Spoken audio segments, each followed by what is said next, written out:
MP board class 12th वाले सभी बच्चों का 15 दिसंबर का पेपर आ चुका है। प्यारे विद्यार्थियों, पूरा पेपर लेकर आ चुका हूं और 100% प्यारे विद्यार्थियों वादा करता हूं कि पेपर बाहर नहीं जाएगा। इस बार किसी प्रकार से गलती नहीं करना है। पेपर अगर बता रहा हूं तो रट लीजिए, समय आपके पास बहुत कम बचा है और पूरा का पूरा पेपर भी अब आ चुका है।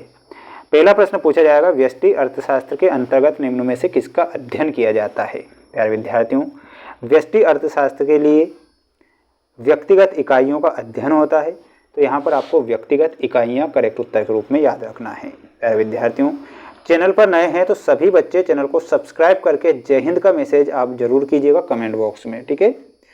मांग में कौन सा तत्व निहित होना आवश्यक है। तो प्यारे विद्यार्थियों, मांग में कौन सा तत्व निहित होना आवश्यक है, तो वस्तु की इच्छा, साधन व्यय करने की तत्परता और एक निश्चित मूल्य, यानी कि तीनों ही सही है, इसलिए आपको ऑप्शन नंबर डी पर जाना है। कॉफी के मूल्य में वृद्धि होने पर चाय की मांग क्या होती है।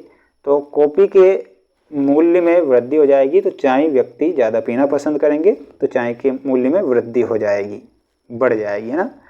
अगला देखिएगा, निम्नलिखित में से किससे जुड़ी होती है, यानी कि पूर्ति जो होती है वो किससे जुड़ी होती है। तो प्यारे बच्चों इसमें किसी समय अवधि से और कीमत से, यानी कि ऑप्शन नंबर सा बताना है। किस बाजार में वस्तु विभेद पाया जाता है। तो माय डियर फ्रेंड्स, एकाधिकार में वस्तु विभेद पाया जाएगा, तो यहाँ पर आपको एकाधिकार करेक्ट उत्तर के रूप में याद रखना है। प्यारे विद्यार्थियों, अगला प्रश्न बता देता हूँ। अगला प्रश्न ये रहा आपकी स्क्रीन के सामने। सभी बच्चे जल्दी से जय हिंद का मैसेज करेंगे और चैनल को सब्सक्राइब जरूर कीजिएगा। सभी विषय के पेपर आ रहे हैं हमारे इसी चैनल पर। पूर्ण प्रतियोगिता में विक्रेता वस्तुएं बेचता है।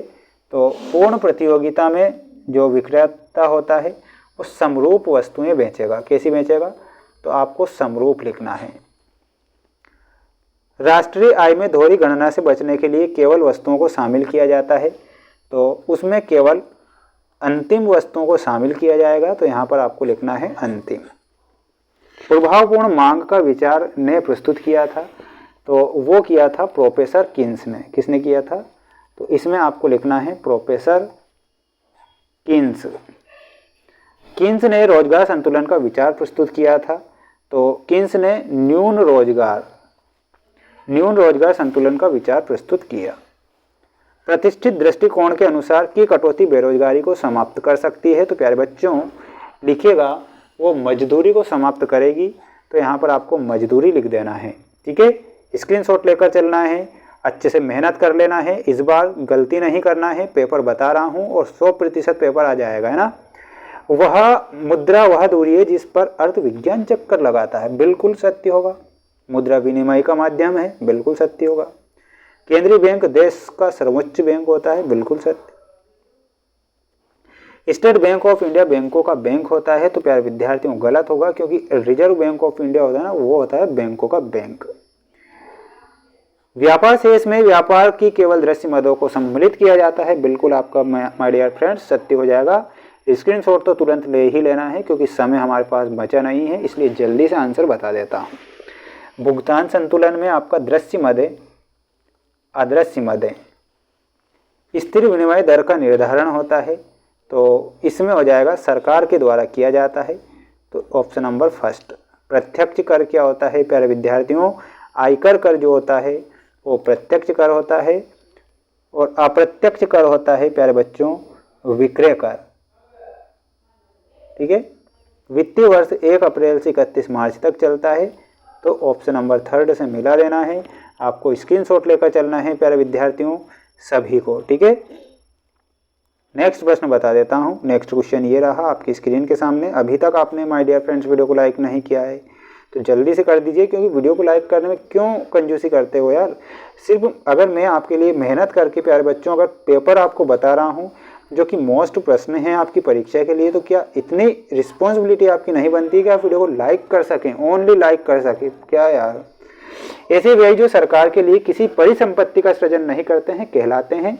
तो माय डियर फ्रेंड्स यहाँ पर उन्हें राजस्व कर कहेंगे। कैसे कर कहेंगे, राजस्व कर। विकासशील राष्ट्रों के लिए कौन सा बजट सबसे उपयुक्त होता है, तो विकासशील राष्ट्रों के लिए घाटे का बजट उपयुक्त होता है। कैसा होता है, घाटे का बजट। आर्थिक बैरोमीटर किसे कहते हैं? तो आर्थिक जो बैरोमीटर होता है, सूचकांक को आर्थिक बैरोमीटर कहा गया है। प्रमाप विचलन गुणांक बराबर क्या होता है? तो वो होता है θ/x। कोटि अंतर विधि का प्रतिपादन किसने किया था? जल्दी से कमेंट बॉक्स में आंसर बताइएगा। और 4 सेट पेपर प्यारे विद्यार्थियों मैंने आपको बता दिए हैं, चैनल पर अपलोड हो चुके हैं चारों सेट पेपर। जल्दी से 4 सेट पेपर देख लीजिए और पास हो जाइए, क्योंकि चारों सेट पेपर मोस्ट इम्पोर्टेंट है।